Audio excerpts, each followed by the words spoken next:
तीन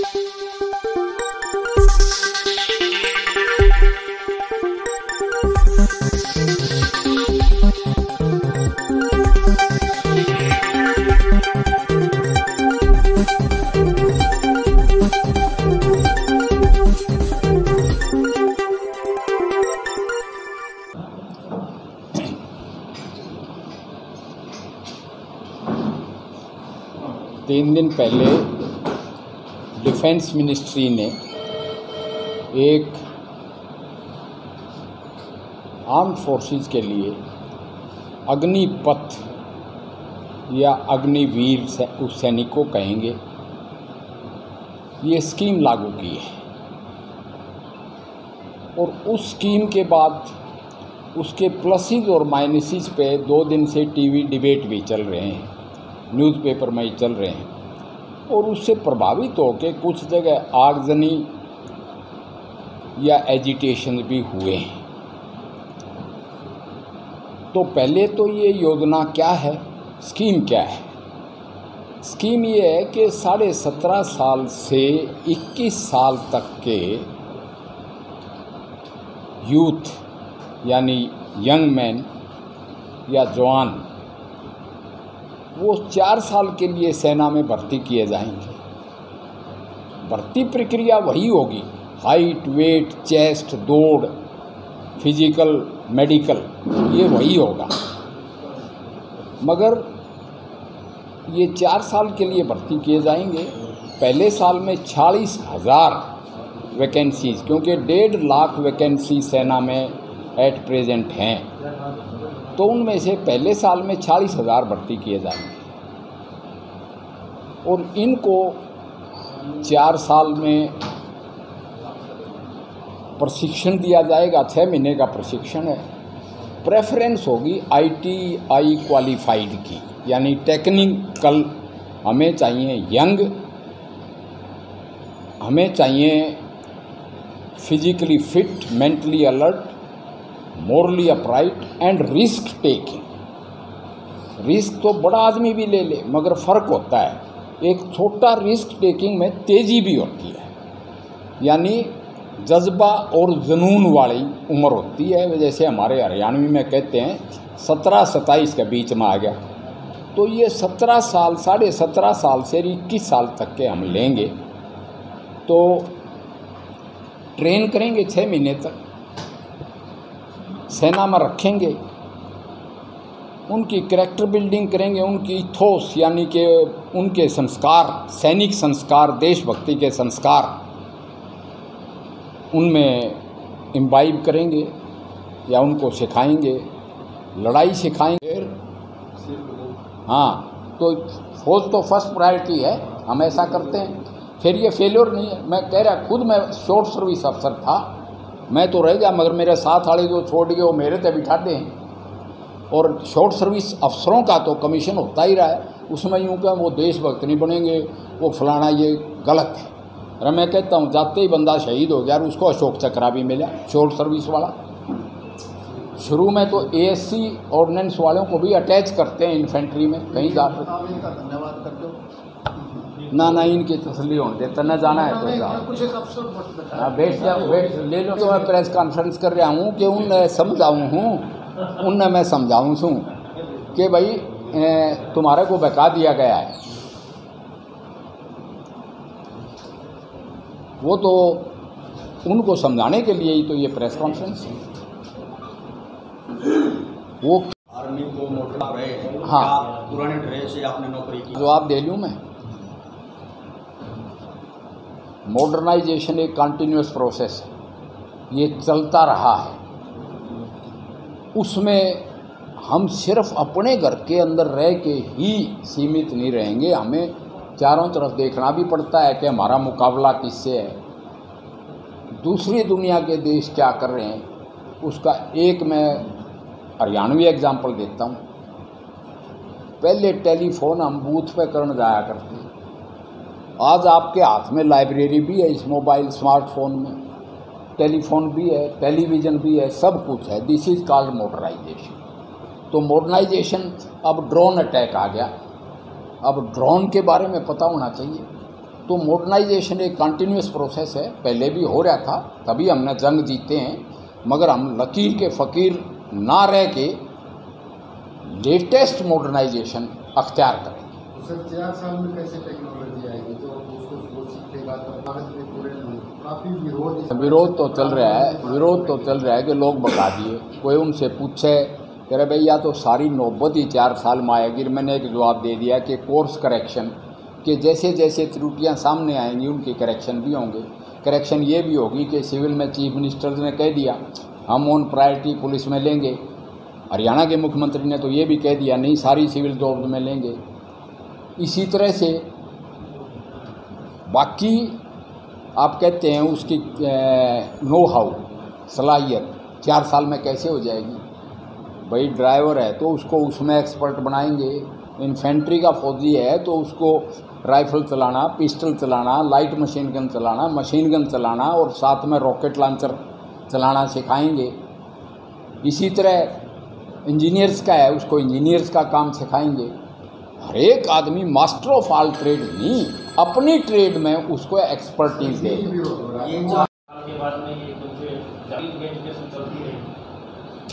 इसका मैं कहता हूँ कि देखो अगर 17.5 साल का ही बच्चा आ जाता है तो वो मैट्रिकुलेट होगा।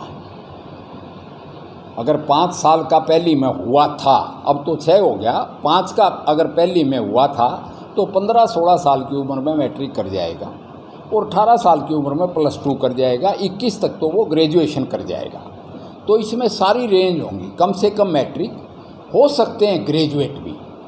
सुनो लेट मी फिनिश। तो उसमें हमारा सेना के विदिन 4 साल में इम्प्रूव करने का यही है कि एजुकेशन मिनिस्ट्री ने मान लिया इनके साथ में डिप्लोमा और साथ में मैट्रिकुलेट को 12वीं का सर्टिफिकेट देंगे, यानी उसकी 12th क्लास 10+2 उसको माना जाएगा। रही बात ये जो आप कह रहे हैं, अभी एक सुप्रीम कोर्ट ने केस डिसाइड किया एक सार्जेंट के हक में। वो सार्जेंट IAS की रिटन परीक्षा में पास हो गया और उसको एयरफोर्स परमिट नहीं कर रही थी कि भाई आप सिविल सर्विस में जा सकते हैं। सुप्रीम कोर्ट से वो जीत गया, तिवारी उसका नाम है और वो IAS में विदिन टॉप 7 है। तो इस तरह की बातें फौज में आर्मी में भी आ रही थी। अब हमने कहा 4 साल फौज की सर्विस करो, आप ऑलरेडी ग्रेजुएट हैं तो आप कैपेबल हैं, आप नहीं ग्रेजुएट हैं तो हम आपको +2 देते हैं, साथ में 12 लाख के करीब रुपया देते हैं, आप अपनी शिक्षा को आगे बढ़ा सकते हैं और आप फ्रीडम है, एट लिबर्टी है कि किसी भी कैरियर को आप चूज करें। हम आपको उस कैरियर चूज करने में मदद करेंगे और आपको वरीयता देंगे सेटल होने के लिए। गवर्नमेंट्स, रेलवेज, एजुकेशन मिनिस्ट्री, पहले होम मिनिस्ट्री का कल आ गया क्लैरिफिकेशन एंड बयान, स्टेट मिनिस्ट्री यानी स्टेट गवर्नमेंट्स का आ गया। आहिस्ता आहिस्ता सारी मिनिस्ट्रियाँ इनको कैसे एब्जॉर्व करेंगी, वो अपनी अपनी स्कीम लेके आएंगी और within their stipulated period जो 4 साल है उसमें clear cut guidelines for their rehabilitation in civil दे दी जाएंगी। ऐसा क्यों? अब जंग बॉर्डर का जंग नहीं रहा है, हम न्यूक्लियर पावर्स हैं, हमारे दुश्मन भी न्यूक्लियर पावर्स हैं, तो लड़ाई अपना स्वरूप बदल गई है और उस बदले हुए स्वरूप में आंतरिक सुरक्षा ज़्यादा ज़रूरी होगी बाह्य सुरक्षा के साथ साथ। यानी टेररिस्ट अटैक कहीं भी आ सकता है, स्कूल में भी आ सकता है, घर में भी आ सकता है।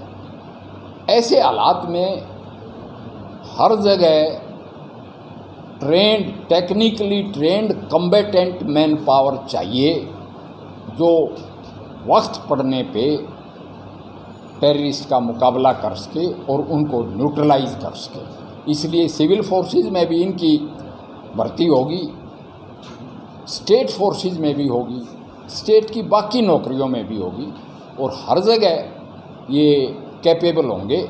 यानी कि अब फौजी हर जगह, जैसे इजराइल का हर एक आदमी 50 साल की उम्र तक या औरत वो फौजी हैं, तो इस फौजी ट्रेनिंग को, तरबियत को फैलाने के लिए ये वक्त का तकाजा है, तो हमने भी दुनिया की मॉडर्न आर्मीज़, वैसे तो हमारी दुनिया की सबसे बड़ी आर्मीज़ में सेकंड है, चाइना की 20 लाख है, हमारी 14.5 लाख के करीब आर्म फोर्सेज हैं, मगर फिर भी we have to keep pace with time and modernisation is a must.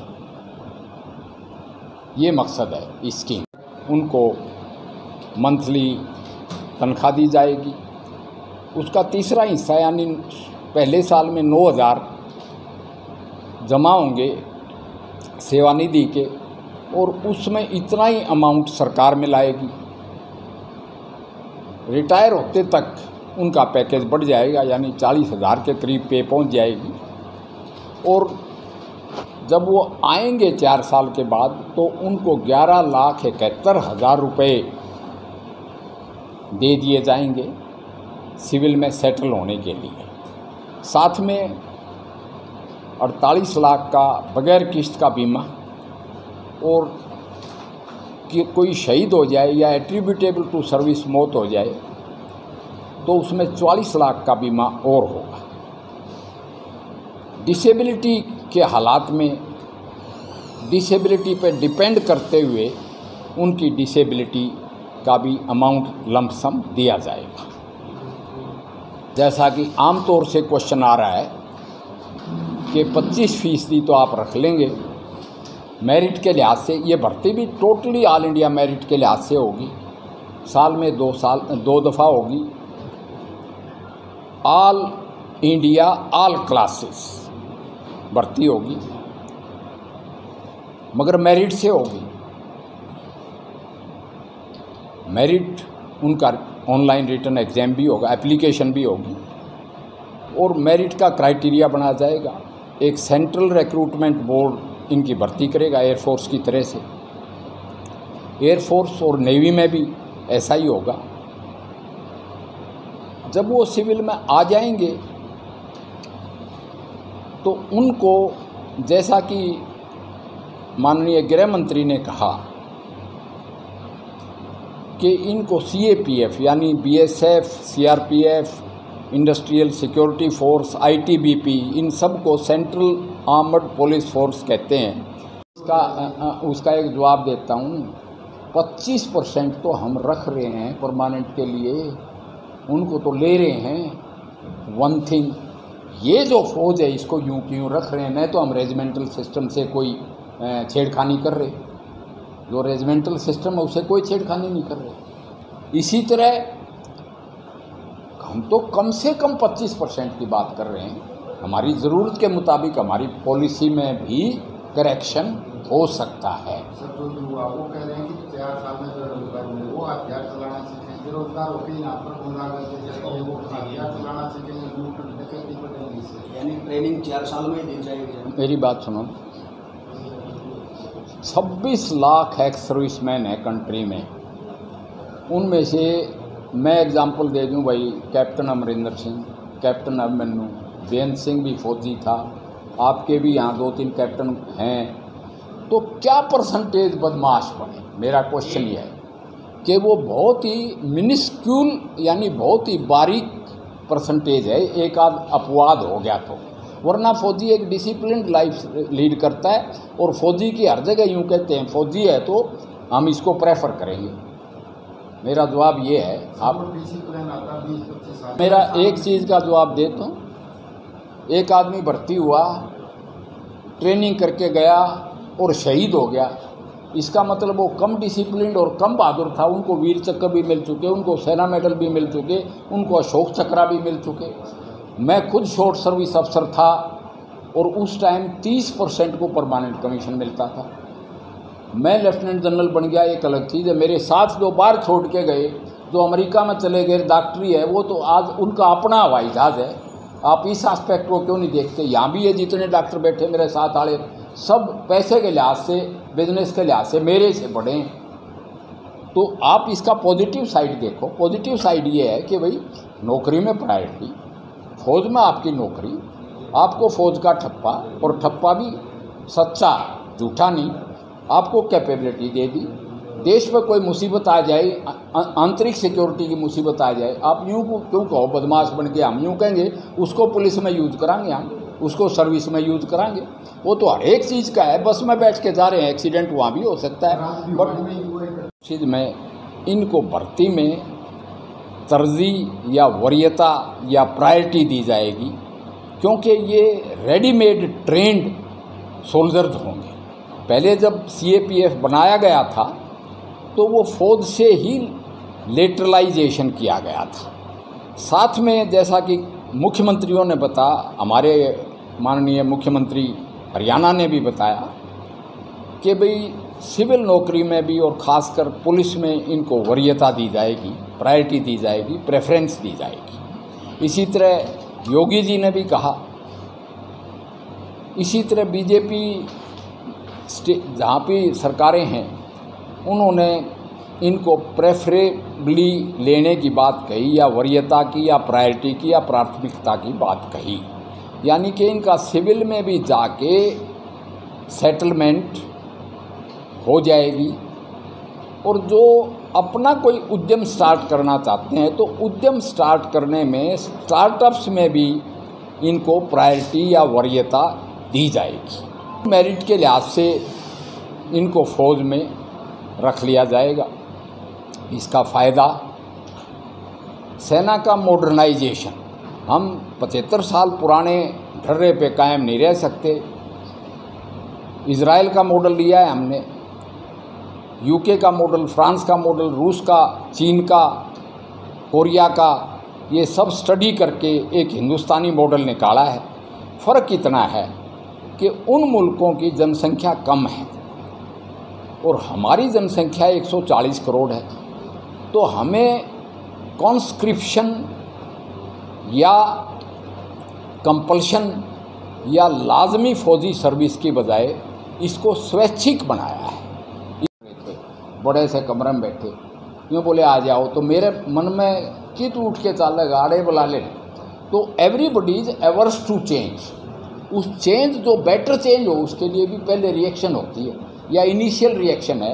इनके सब जो यूथ है वो कह रहा है कि 4 साल में वो भर्ती नहीं होंगे, सेना में कोई भर्ती देखने नहीं जाएगा, जब बॉर्डर खाली होंगे तो सरकार जो अप्रोच है, नेगेटिव अप्रोच है। हमारी फौज 14.5 लाख तो खड़ी ही है, वो तो रेगुलर आर्मी है। हम कह रहे हैं रेजिमेंटल सिस्टम से हम कोई छेड़खानी नहीं कर रहे, और वो तो एक नेगेटिव बंदा ऐसे कर रहा है, मैं कह सकता हूँ प्लांटेड भी हो सकता है।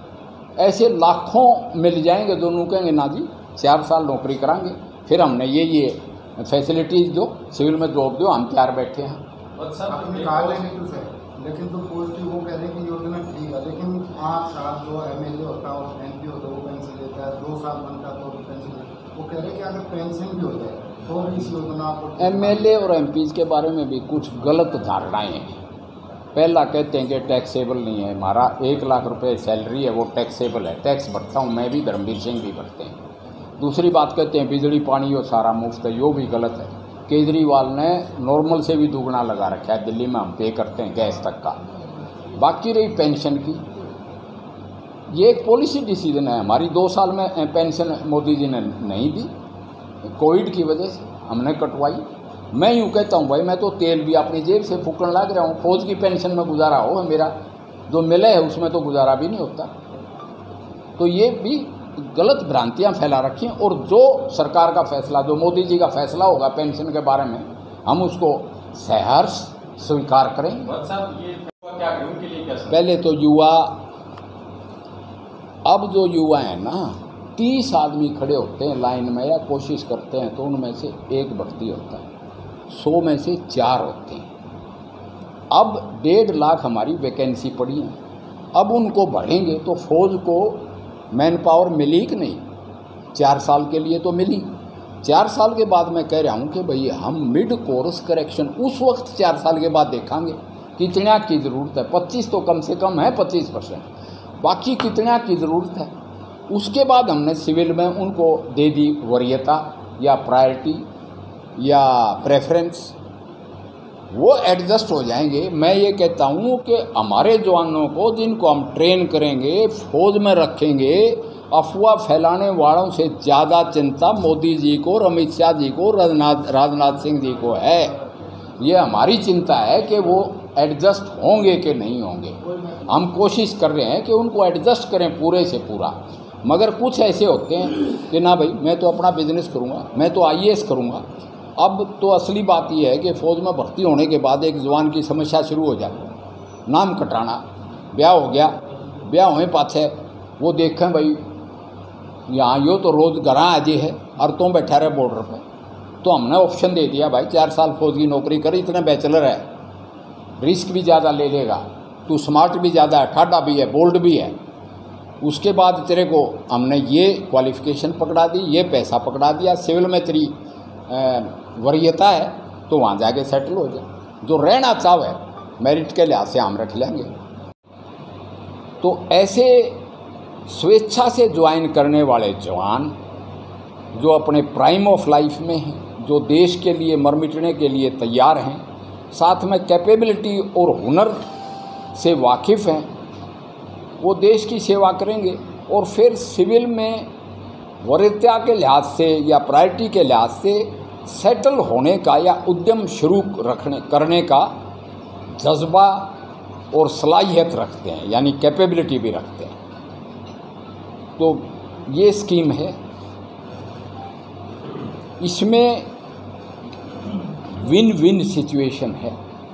जो मोस्टली आजकल जो ये आगजनी वगैरह चल रही है, उनको मैं यूथ को बताना चाहूँगा कि भाई ये अब 40,000 भर्ती होंगे तो ये सिचुएशन के भाई आप कहते हैं एम्प्लॉयमेंट, वो तो 4 साल बाद आएगी। और ये कोर्स करेक्शन फौज में बोलते हैं कि जैसे जैसे स्कीम आगे बढ़ी उसकी कुछ त्रुटियां नज़र आएंगी, उनकी करेक्शन की जाएगी।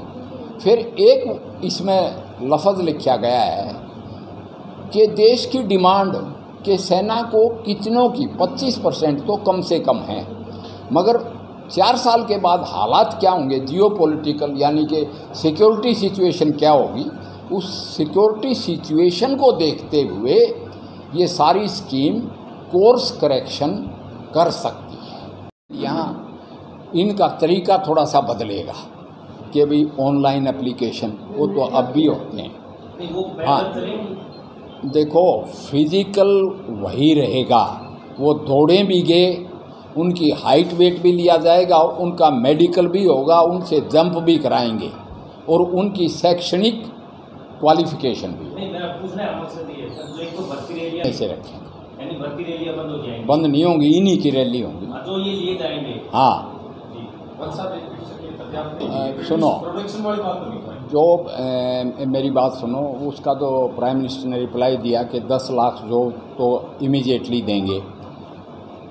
जॉब तो कैपेबिलिटी एबिलिटी यानी कि अपनी मेरिट के लिहाज से मिलेंगी, मगर जॉब जिनको दी जाएं, अगर CRPF BSF में जॉब तो आपने कहा उतनी रहेंगी, मगर एक ऑलरेडी ऑन जॉब ट्रेंड बंदा मिलेगा उस जॉब के लिए। यानी अब तो क्या है कि आपकी राइफ़ल ख़राब होगी, आप डिपेंड करेंगे आर्मोरर को बुलाओ। अगर ITI पास आएगा तो अपनी राइफ़ल, अपनी मशीन गन खुद ही खोल के ठीक कर सकता है, बंद कर सकता है, उसकी सर्विसिंग कर सकता है। तो हम कहते हैं कि कैपेबल बंदे देंगे। ये है कि एडमिनिस्ट्रेटिव बेनिफिट तो हो गया सर, लेकिन पब्लिक को बेनिफिट नहीं। जहाँ तक पब्लिक के बेनिफिट का सवाल है कि जॉब नाम पब्लिक ने रख लिया गवर्नमेंट की नौकरी का, जबकि प्राइवेट सेक्टर भी जॉब है, अपने उद्यम स्टार्ट करना और स्टार्टअप्स भी जॉब है। आदमी है तो उसकी प्राइवेट प्रैक्टिस भी है। एम इज़ टू अर्न, उसके लिए हम उसको सलाहियत देंगे, यानी उसको ट्रेनिंग देंगे और उसकी काबिलियत बढ़ाएंगे। उसका एक जवाब देता हूँ, 25% तो हम रख रहे हैं परमानेंट के लिए, उनको तो ले रहे हैं। वन थिंग, ये जो फौज है इसको यूं क्यों रख रहे हैं, नहीं तो हम रेजिमेंटल सिस्टम से कोई छेड़खानी कर रहे, जो रेजिमेंटल सिस्टम है उससे कोई छेड़खानी नहीं कर रहे। इसी तरह हम तो कम से कम 25% की बात कर रहे हैं हमारी ज़रूरत के मुताबिक हमारी पॉलिसी में भी करेक्शन हो सकता है। सर जो युवा वो कह रहे हैं कि 4 साल में बेरोजगार हुए वो हथियार चलाना सीखें, बेरोजगार होकर यहाँ पर गुंडागर्दी करेंगे, वो हथियार चलाना सीखेंगे, लूट डकैती करेंगे इससे। यानी ट्रेनिंग 4 साल में ही दी जाएगी जनाब। मेरी बात सुनो, 26 लाख एक्स सर्विसमैन है कंट्री में, उनमें से मैं एग्जांपल दे दूं भाई, captain Amarinder Singh, captain Abhimanyu, Ben Singh भी फौजी था, आपके भी यहाँ 2-3 कैप्टन हैं, तो क्या परसेंटेज बदमाश बने? मेरा क्वेश्चन ये है कि वो बहुत ही मिनिस्क्यूल यानी बहुत ही बारीक परसेंटेज है, एक आध अपवाद हो गया तो, वरना फौजी एक डिसिप्लिन लाइफ लीड करता है। और फौजी की हर जगह यूँ कहते हैं फौजी है तो हम इसको प्रेफर करेंगे। मेरा जवाब ये है, आप डिसिप्लिन आता 20-25 साल। मेरा एक चीज़ का जवाब देता हूँ, एक आदमी भर्ती हुआ, ट्रेनिंग करके गया और शहीद हो गया, इसका मतलब वो कम डिसिप्लिन और कम बहादुर था। उनको वीर चक्र भी मिल चुके, उनको सेना मेडल भी मिल चुके, उनको अशोक चक्र भी मिल चुके। मैं खुद शॉर्ट सर्विस अफसर था और उस टाइम 30% को परमानेंट कमीशन मिलता था। मैं लेफ्टिनेंट जनरल बन गया, एक अलग चीज़ है। मेरे साथ जो बाहर छोड़ के गए, जो अमेरिका में चले गए डॉक्टरी है, वो तो आज उनका अपना हवाई जहाज़ है। आप इस एस्पेक्ट को क्यों नहीं देखते? यहाँ भी ये जितने डॉक्टर बैठे मेरे साथ आए, सब पैसे के लिहाज से, बिजनेस के लिहाज से मेरे से बड़े हैं। तो आप इसका पॉजिटिव साइड देखो। पॉजिटिव साइड ये है कि भाई नौकरी में प्रायोरिटी, फौज में आपकी नौकरी, आपको फौज का ठप्पा, और ठप्पा भी सच्चा, झूठा नहीं, आपको कैपेबिलिटी दे दी। देश में कोई मुसीबत आ जाए, आंतरिक सिक्योरिटी की मुसीबत आ जाए, आप यूँ क्यों कहो बदमाश बन के? हम यूँ कहेंगे उसको पुलिस में यूज़ कराएंगे, हम उसको सर्विस में यूज़ कराएंगे। वो तो हर एक चीज़ का है। बस में बैठ के जा रहे हैं, एक्सीडेंट वहाँ भी हो सकता है, बट